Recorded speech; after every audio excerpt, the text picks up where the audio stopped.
जिन्हें प्रत्याशी बनाया गया है आदरणीय धर्मेंद्र यादव जी को, कि आज से तकरीबन 10 साल पहले की बात होगी। मैं दिल्ली यूनिवर्सिटी में प्रोफेसर था और लेकिन यूपीएससी में आईएएस की तैयारी हम लोग किया करते थे। और उस समय जब नरेंद्र मोदी की सरकार बनी तो उन मोदी सरकार के खिलाफ पहला आंदोलन यूपीएससी में सीसेट का आंदोलन था। हम लोग आंदोलन कर रहे थे और खोजते थे कि कोई ऐसा पढ़ा लिखा, जागरूक, समझदार और संविधान की बात को कहने वाला हमारा कोई जनप्रतिनिधि मिल जाए जो सदन में खड़े होकर नौजवानों के मुद्दे पर बात करे। और मैं आज आपको यकीन और भरोसे से कहता हूँ कि वो बुलंद आवाज हमें मिली तो आदरणीय धर्मेंद्र यादव जी की मिली, जिन्होंने संसद में इस आंदोलन को गुलजार किया था। और यह भी बात कहते हुए मुझे बहुत खुशी है कि वो जो आंदोलन जिसकी अगुवाई सदन में खड़े होकर आदरणीय धर्मेंद्र जी ने की, उसमें पहली बार 56 इंच के सीने वाली सरकार को झुका दिया था और हम सबका आंदोलन जीत गया था। तो जब ऐसा नेता, ऐसे आंदोलन के विचार वाले लोग आपके जनप्रतिनिधि बन जाएं, तो बताओ कोई कोर कसर बाकी रहती है क्या? कोई कसर बाकी छोड़ोगे आप क्या? उसके बाद दूसरा मौका आया 2018 में, जब 13 पॉइंट रोस्टर लागू कर दिया था। ये बीजेपी की सरकार ने, प्रधानमंत्री कहते हैं कि मैं ओबीसी हूँ, लेकिन ऐसा रोस्टर ले आए कि प्रोफेसर ही ओबीसी एससी एसटी के लोग नहीं बनेंगे।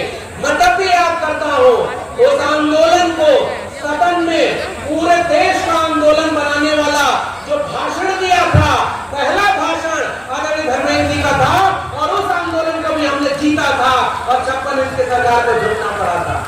तो जब जो सांसद सदन में खड़े होकर किसानों, नौजवानों की आवाज बुलंद करें, तो बताओ आजमगढ़ के आगे उस सांसद का नाम लिखा जाए तो इस बात से ज्यादा गर्व की बात और कोई होगी क्या? और आजमगढ़ की मिट्टी क्रांतिकारियों की मिट्टी रही है। हम सब महामना रामस्वरूप वर्मा की जमीन उत्तर प्रदेश में महापंडित राहुल सांकृत्यायन की जमीन पर खड़े हैं, जिन्होंने क्रांति की ज्वाला जलाई। अल्लामा शबीर नोमानी और तमाम लोगों से होते हुए ये जमीन आदरणीय चंद्रजीत यादव जी की, रामनरेश यादव जी की रही। और रफीकुल मुल्क किसान नौजवान की आवाज, इंसाफ और इंसानियत की आवाज को बुलंद करने वाले आदरणीय नेताजी मुलायम सिंह यादव जी की जमीन रही है। इसलिए आजमगढ़ को हम उसी क्रांतिकारी जमीन के साथ याद करना चाहते हैं। और इसलिए आप सबसे गुजारिश करते हैं कि हमारे बीच में ये मौका आया है कि संविधान बचाने के लिए लड़ना है। आजमगढ़ के प्रत्याशी पर कोई टिप्पणी हमें नहीं करनी है, क्योंकि लड़ाई आपको आजमगढ़ का सांसद चुनने की नहीं है। सदन में खड़े होकर गरीब, गुरबा, दलित, पिछड़े, आदिवासी, किसान, नौजवान की आवाज बुलंद करने वाले नेता को चुनना है। और उससे बड़ी बात, 4 जून को जब फैसला आएगा तो जिस समाजवाद का परचम आदरणीय अखिलेश यादव जी ने उठाया है, मैं एक बात कहने के लिए 1 मिनट और लूंगा। मेरी नौकरी जब गई 14 साल बाद जब निकाला गया तो उसके बाद में है और मैं जब आदरणीय अखिलेश यादव जी से मिलने गया तो उन्होंने एक बात के कहा कि जाओ शेर अब आजाद हो गए और समाजवाद और सामाजिक न्याय की लड़ाई को गांव-गांव पहुंचाने की लड़ाई में। और उन्होंने कहा कि आपको एक नौकरी की बात मत करो, नौकरी से आगे बढ़ करके अग्निवीर जैसी नौकरी को खत्म करके पकोड़े वाली नौकरी वाली सरकार को बदल करके किसानों, नौजवानों और समाजवाद अम्बेडकरवाद की सरकार बनाने का काम करना है, ताकि लाखों नौजवानों को नौकरी मिले।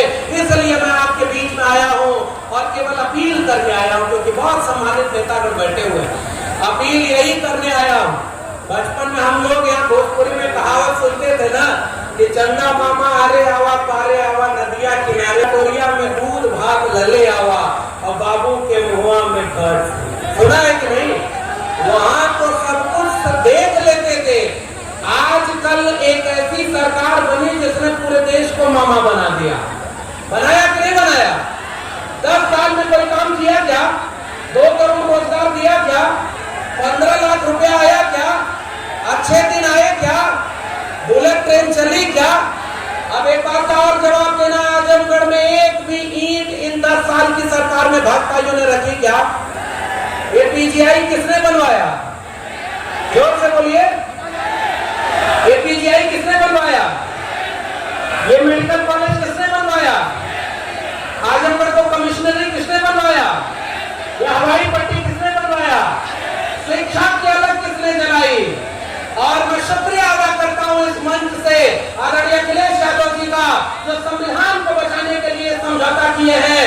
समाजवादी लाल झंडा क्रांति का रंग है, ये इंकलाब का रंग है। अगर आपके एक आखिरी सांस भी बची रहे तो संविधान बदलने वालों को कुर्सी से आप बदलेंगे कि नहीं बदलेंगे? जोर से बोलिए, बाबा साहब के सपनों का भारत बनेगा कि नहीं बनेगा? डॉक्टर लोहिया के सपनों का भारत बनेगा कि नहीं बनेगा? इसलिए कविता कही है कवि ने कि सदियों की ठंडी बुझी रात सुबह उठी, मिट्टी सोने का ताज पहन निकलाती है। दो राह समय के रखा घर घर नाच सुनो, सिंहासन खाली करो कि जनता आती है। बताओ, जनता सिंहासन खाली करोगे कि नहीं? और एक आखिरी बात की पीडीए का नारा दिया आदरणीय अखिलेश यादव जी ने, पिछड़ा दलित और अल्पसंख्यक। 90% लोग जो हाथ से काम करते हैं उनको आपने हिंदू मुसलमान के नाम पर लगा दिया। अब तो पतंगे भी ये देखकर हैरान हो गई कि ये छठे भी हिंदू मुसलमान हो गए। क्या ये हिंदू मुसलमान का झगड़ा हमारा झगड़ा है क्या? ये सब मोहब्बत और प्यार से रहा करते थे। गाजीपुर के साहित्यकार ने लिखा कि जब विभाजन हुआ तो कुछ लोग कहने लगे कि पाकिस्तान चले जाओ, तो हमारे एक बाबू हैं, उन्होंने लिखा कि ये किसी मिट्टी की है पैदाइश, दफन यही हो जाएंगे, न बुलाए किसी के आए थे न निकाले किसी के जाएंगे। ये मिट्टी, जिस पर याद रखना, गांव गांव में भले न पहुंच पाए हो, 10 साल से हम जानते हैं आदरणीय धर्मेंद्र जी को।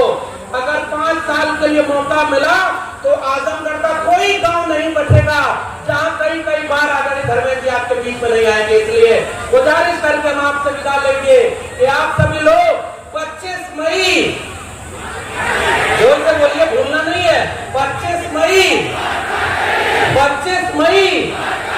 और मैं इसी उम्मीद के साथ आजमगढ़ के लोगों, सबसे बड़ी जीत आजमगढ़ से 4 जून को हो, बाबा साहब का संविधान बचाने के लिए, डॉक्टर लोहिया का संविधान बचाने के लिए, और माननीय नेताजी और तमाम सामाजिक न्याय के लोगों को बचाने के लिए। आप सबको ये बात कहनी है कि आप सबको आज ये जो कार्यक्रम कर रहे हैं हमारे बड़े भाई आशीर्वाद जी हैं और तमाम लोग हैं, ये लोग कह रहे हैं कि अब केवल बहुत बड़े लोग बैठे हैं। आप सब लोग इतनी बड़ी जीत दे देना कि हम सब लोग जब अगली बार आदरणीय अखिलेश यादव जी से मिले तो ये कहें कि पीडीए जीतेगा और एनडीए हारेगा। इसी पीडीए को जिताने के साथ आप सबको बहुत बहुत धन्यवाद। जय भीम, जय